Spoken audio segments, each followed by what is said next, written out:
Hello guys, andito po tayo, nagpapakain ng aking bakang payatot. Ayan, si payatot.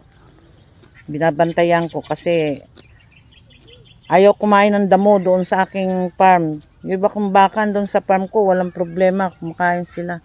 Pero ito, ewan ko ba, ang selan-sela naman, nakakainis. Gusto ko na nga itong ibenta kaso babaratin to dahil pumayat siya ang katawan niya bumagsak.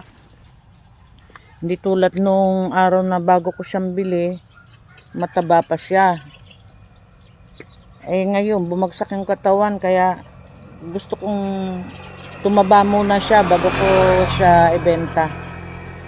Pinipids ko na nga ayaw naman. Napaka-arte talaga nitong baka kong itim. Yung iba ko naman baka, wala naman problema.